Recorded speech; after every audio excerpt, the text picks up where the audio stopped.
அனைவருக்கும் வணக்கம். நான் தமிழரசன் பேசுகிறேன். இன்றைக்கி நம்ம இந்த வீடியோவில் எதை பற்றி பார்க்க போகிறோன்னா, புத்தாண்டு ராசி பலன்கள், தமிழ் புத்தாண்டு ராசி பலன்கள் 2026 மகரம் காலச்சக்கரத்துக்கு 10ஆம் ராசியான மகர ராசி நேயர்களுக்கு இந்த வருடம் எப்படி இருக்குன்னு நம்ம டீட்டெயிலாக தெளிவாக பார்க்க போகிறோம். மகரம், உங்கள் ராசிநாதன் சனி இங்கே இருக்கார் பாருங்கள், 3ஆம் இடத்துல முயற்சி ஸ்தானத்தில் மீன ராசியில் செஞ்சிருச்சுருக்காங்க. உங்கள் ராசிக்கு 2ஆம் இடத்துல ராகு கும்பராசியில் இருக்கார். ராசிக்கு 8ஆம் இடத்துல கேது சிம்ம ராசியில் இருக்காங்க. ராசிக்கு 6ஆம் இடத்துல ருணரோக சத்துருஸ்தானத்தில் குரு மிதுன ராசியில் இருக்காங்க. இதுதான் அந்த வருடகிரகங்களுக்கு உண்டான அமைப்பு. பொதுவாக நம்ம வருடகிரகங்களுக்கு நம்ம அதிகமாக முக்கியத்துவம் கொடுக்க காரணம் என்னென்னா, அதோட இம்பேக்ட் ரொம்ப அதிகமாக இருக்குங்க, நீடிச்சிருக்கும். அதாவது ஒரு நல்லது நடந்தால் தொடர்ந்து இருக்கும், ஒரு வருஷ கணக்கில் இருக்கும். கெட்டது நடந்தால் அது தொடர்ந்து வருஷ கணக்கில் இருக்கும். அதனால தான் நம்ம வருடங்களுக்கு ரொம்ப முக்கியத்துவம் கொடுத்து பார்க்குறோம். சரிங்களா? அது தமிழ் புத்தாண்டு பலனாக இருந்தாலும் சரி, ஆங்கில புத்தாண்டு பலனாக இருந்தாலும் சரி, வருடங்களை வச்சு தான் நம்ம கால்குலேட் பண்ணுறோம், கணக்கு போட்டிருக்கோம். சரிங்களா?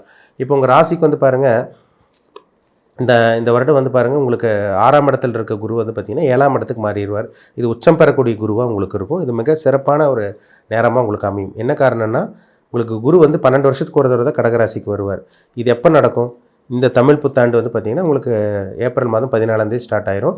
ஜூன் மாதம் 2ஆம் தேதி உங்களுக்கு குரு பயிற்சி நடந்துடும். கிட்டத்தட்ட ஒரு 45 நாள் கேப்லேயே பார்த்திங்கன்னா உங்களுக்கு அது 45 நாள் கழித்து உங்களுக்கு அந்த குரு பயிற்சி உங்களுக்கு ஸ்டார்ட் ஆயிரும். உங்களுக்கு டிசம்பர் மாதம் 6ஆம் தேதி ராகுகேது பயிற்சி நடக்கும். அதாவது இந்த வருடம் கடைசி பகுதி டிசம்பர் பார்த்திங்கன்னா டிசம்பர் மாதம் 6ஆம் தேதி ராகுகேது பயிற்சி. அந்த ராகு உங்கள் ராசிக்கு 2ஆம் இடத்துல இருக்கிற ராகு பார்த்திங்கன்னா உங்கள் ஜென்ம ராசிக்கு வந்துடுவார்.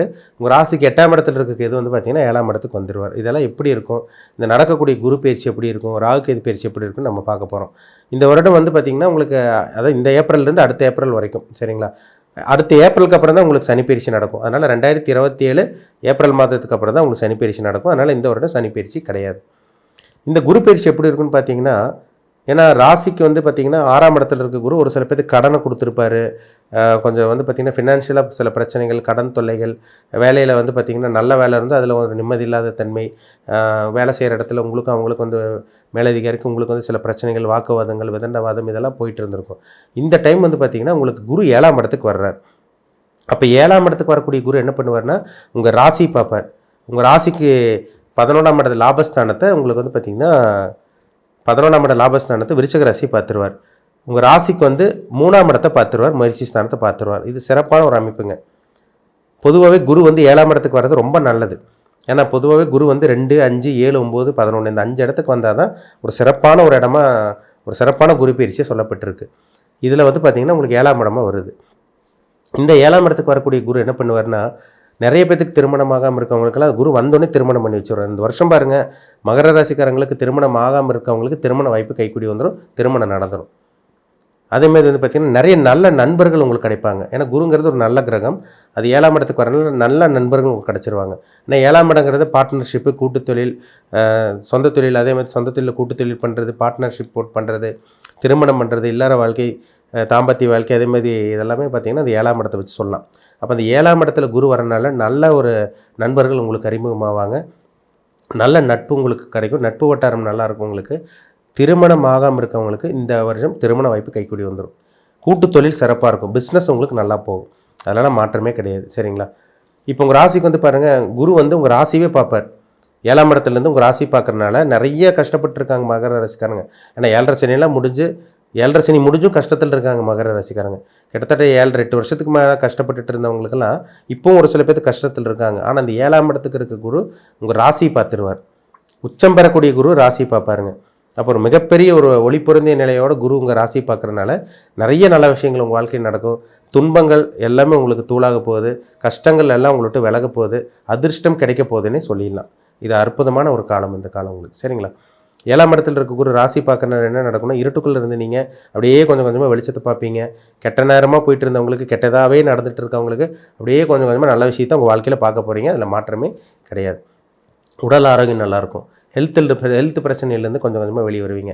படிக்கக்கூடிய மாணவர்கள் சிந்தித்து செயல்பட போகிறீங்க, நல்லா படிக்க போகிறீங்க. அந்த நீட் தேர்வு அதெல்லாம் இருக்குது பார்த்தீங்களா, அதிலெல்லாம் ஒரு சில பேத்துக்குலாம் சக்ஸஸ் கிடச்சிரும். கவர்மெண்ட் எக்ஸாம் எழுதுகிறவங்களுக்குலாம் ஒரு சிறப்பான ஒரு வருடமாக இந்த வருஷம் உங்களுக்கு இருக்கும். ஒரு சில பேத்துக்கு அரசாங்க வேலை கிடைக்கக்கூடிய வாய்ப்பு இந்த வருஷம் உங்களுக்கு உருவாகும். சரிங்களா? நிறைய பாசிட்டிவான விஷயங்கள் நடக்கும்.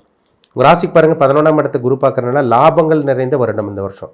பணமே இல்லைன்னு சொல்லிட்டு இருக்கவங்களுக்கு நான் முன்னாடி சொன்ன மாதிரி பண கஷ்டம் விலகும், கடனை கொஞ்சம் கொஞ்சமாக அடைப்பீங்க, வருமானம் உங்களுக்கு பெருகிறத பார்க்க முடியும். அப்படியே படிப்படியாக முன்னேறவங்களால பார்க்க முடியும். ஓரளவுக்கு பணம் இருந்தவங்களுக்கு அதிகமாக பணம் வரப்போகுது, பணமே இல்லாமல் இருக்கிறவங்க ஓரளவுக்கு கண்டிப்பாக பணம் வரப்போகுது.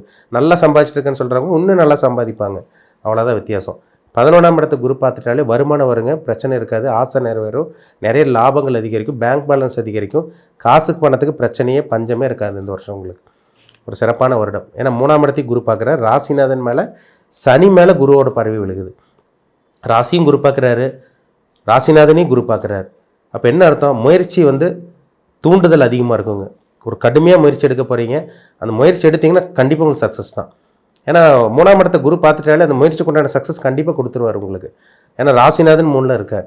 அப்போ முயற்சி ஃபெயிலியராக தோக்குமான்னு ஜெயிக்குமான்னு கேட்டிங்கன்னா கண்டிப்பாக எடுக்கக்கூடிய முயற்சி கண்டிப்பாக உங்களுக்கு தடங்கள் இல்லாமல் ஜெயிக்கும். அதில் மாற்றமே கிடையாது. கம்யூனிகேஷன் பண்ணிகிட்டு இருக்கவங்க ஃபீல்டில் இருக்கவங்க, ஐடி ஃபீல்டில் இருக்கவங்க, இந்த கலைத்துறையில் இருக்கவங்க, அந்த சினி ஃபீல்டில் இருக்கவங்களுக்கெல்லாம் ஒரு முன்னேற்றம் தரக்கூடிய அதிர்ஷ்டம் நிறைந்த ஒரு யோகமான ஒரு வருடமாக இந்த வருஷம் உங்களுக்கு இருக்கும். சரிங்களா? இப்போ லேண்டு வாங்குறது, சேல்ஸ் பண்ணுறது இதெல்லாமே நீங்கள் தாராளமாக பண்ணிக்கலாம். எந்த ஒரு தடங்களும் உங்களுக்கு வராது. ஏன்னா குரு பார்க்குறது, ராசி பார்க்குறது ஸ்மூத்தாக அப்படியே லைஃப் அப்படியே வாழ்க்கை போயிடும். சரிங்களா? அதெல்லாம் ஒரு சிறப்பான ஒரு அமைப்புன்னு சொல்லிடலாம். இந்த டாக்குமெண்ட் கையெழுத்து போடுறது, பத்திரப்பதிவு பண்ணுறது, இந்த லேண்ட் ரெஜிஸ்ட்ரேஷன் பண்ணுறது இதெல்லாமே ஒரு நல்ல ஒரு டைமாக உங்களுக்கு இந்த டைம் உங்களுக்கு அமையும். சரிங்களா? ராகு பாருங்கள், உங்கள் ஜென்ம ராசிக்கே ராகு வர்றாருங்க. உங்கள் 8ல் இருந்த கேது உங்கள் 7ஆம் இடத்துக்கு வந்துடுறார். கேள யோகமாக கேது வேலை செய்வார். அது ஒரு கோடீஸ்வர யோகத்தை ஏற்படுத்தி கொடுக்கும். இது உங்கள் ஜாதகத்தில் நடக்கக்கூடிய தசாபுத்தி நல்லா இருந்ததுன்னா கண்டிப்பாக இந்த வருஷம் நீங்கள் பணக்காரன் தான், அதில் மாற்றமே இல்லை.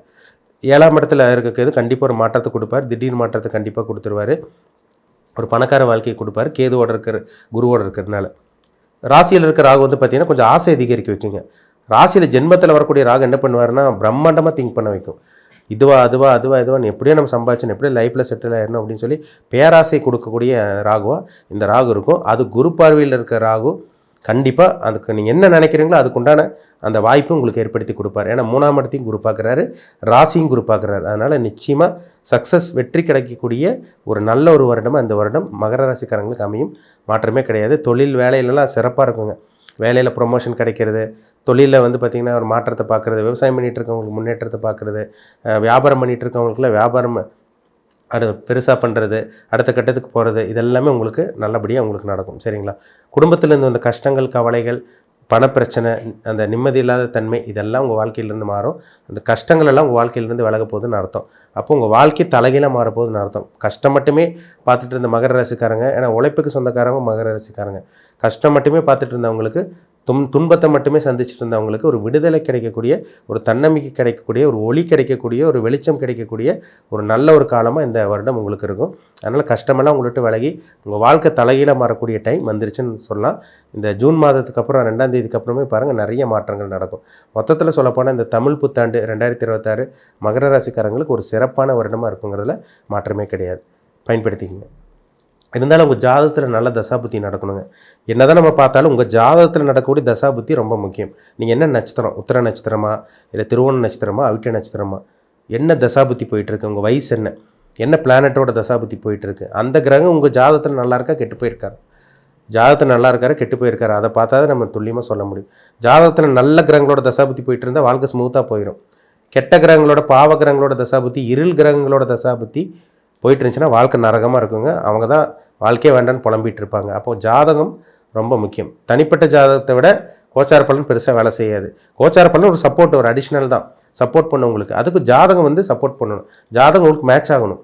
ஜாதகத்திலும் நல்ல நேரம் இருந்து இப்போ கோச்சாரமும் நல்லா இருந்துச்சுன்னா 100% நல்ல விஷயங்கள் அனுபவிக்க போகிறீங்கன்னு அர்த்தம். ஜாதகமே சுத்தமாக சரியில்லை, தோஷம் இருக்குது, பாவகிரகங்களோட சம்மந்தப்பட்டிருக்கு, இருள் கிரகத்தோட தசாபுத்தி நடக்குது, அப்படி இப்படின்னாலாம் இருந்துச்சுன்னா கண்டிப்பாக அது பெரிய இம்பாக்ட் ஏற்படுத்தாது. ஒரு 15% 20% தான் நல்ல விஷயங்கள் நடக்கும். அதனால் உங்கள் பிறப்பு ஜாதகத்தை செக் பண்ணுங்கள். நேரம் எப்படி போயிட்டுருக்கு, என்ன பண்ணலாம், என்ன பண்ணக்கூடாது, உங்கள் நல்ல கர்மாவை அனுபவிச்சுட்டு வந்துட்டுருக்கீங்களா, கெட்ட கர்மாவை அனுபவிச்சுட்டு இருக்கீங்களா, உங்கள் நேரம் எப்படி, இதெல்லாமே பிறப்பு ஜாதகத்தை பார்த்தா தாங்க துல்லியமாக சொல்ல முடியும். இது 2 மேட்ச் பண்ணணும். கோச்சார பலன் எப்படி போயிட்டுருக்கு, ஜாதகத்தில் நடக்கக்கூடிய தசாபுத்தி, இது 2 மேட்ச் பண்ணால் தான் நமக்கு ரிசல்ட் அக்யூரேட்டாக துல்லியமாக வரும். சரிங்களா? அதனால் உங்கள் பிறப்பு ஜாதகத்தை பார்த்து செக் பண்ணிக்கோங்க. மீண்டும் அடுத்த பதிவில் சந்திக்கும் வரை உங்களிடமிருந்து விடைபெறுவது உங்கள் சோதரர் தமிழரசன். நன்றி, வணக்கம்.